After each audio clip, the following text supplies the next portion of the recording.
this Mitch? Hey, this is Matt. And what we're going to talk about today is distance when you're fighting.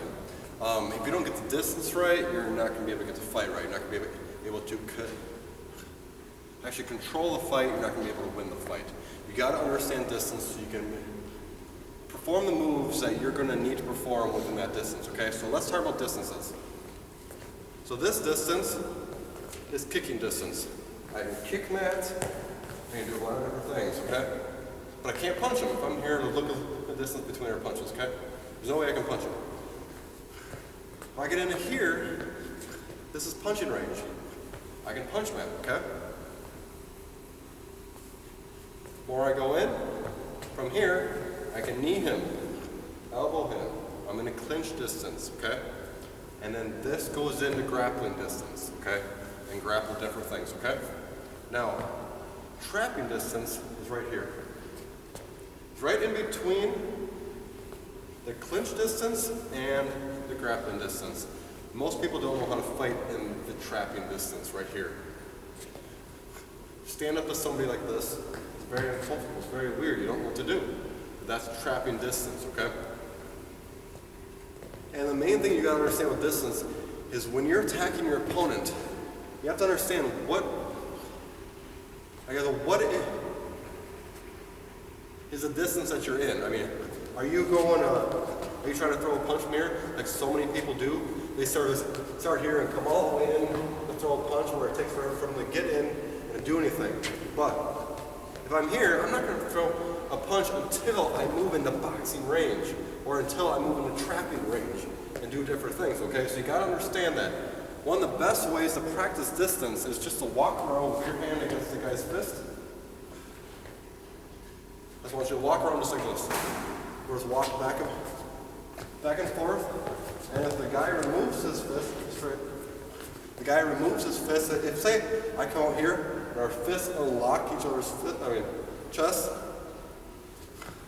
that's bad distance. We've got to reconnect, start over again. We should be able to walk like this without pressing into the guy, but just keeping their good posture and be walking back and forth, okay? So that's one way to increase the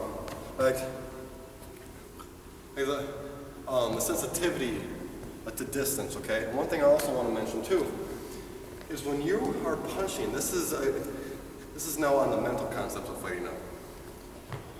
If Matt's going to punch me, so Shmay, I want you to find your distance. I want you to lock your punch against my face. Okay, so this is Matt's boxing range. When you know the other person's boxing range, keep your fist open. As you know the other person's boxing range, you don't have to be afraid of whenever they attack. So all you have to be as out is right here. If Matt punches, I want you to punch from exactly where you are and hit my face. There's no way Matt's going to hit my face because I'm out of his range. If he steps in, of course, I'm going to step back. If he moves back, I'm going to step forward. So that's one thing you got to realize when you're fighting is you don't have to be afraid of anything. It's because if this punch will not hit you. And if it is in your range, like that, all you got to do is move it that way, an inch, or move it up, move it back, move it down, whatever, to an angle. And it's not going to hit me at all. So if you're trapping, again, like I said, trapping is really close. A person can't trap you right out here. I mean, you lose everything out here.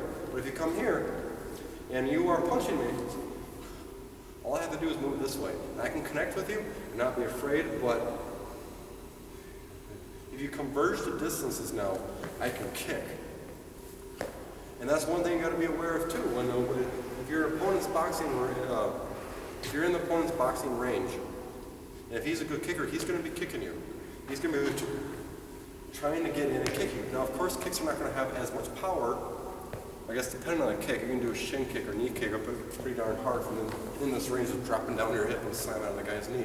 But if you want to do a head kick, it's not as easy for me unless it's a circulating crazy kick. It barely works in the first place. So, I want you guys to realize that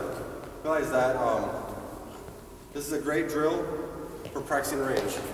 Walk around in your fighting stance and keep your elbows locked out. Keep practicing the range between you and your partner, okay? The next concept I want you to understand is that you are in no danger if you're outside of his range by an inch, okay? If he's a kicker and I know he's gonna kick, I will stay outside of his range, or I'm gonna get in range where he cannot throw kicks at me, okay? You have to understand that. Next thing is, you want to only attack when you're in range. When you're in a certain range, you're not gonna try to start boxing the guy from way out here. I'm not gonna actually throw a roundhouse kick from here, try to get it up to his head. It's not gonna work. You gotta fight smart. Once you understand these ranges, you won't be afraid of a fight. You will not be afraid of when you should attack and when you're not. A lot of times when people fight, they don't understand why they cannot get their attacks out there to hit the guy, or they're not hitting the guy, they're not doing anything. Well, they're just not in range, they're not timing it right. So this is Mitch, I appreciate you guys for being here. Thanks, guys. Share with your friends and like the page.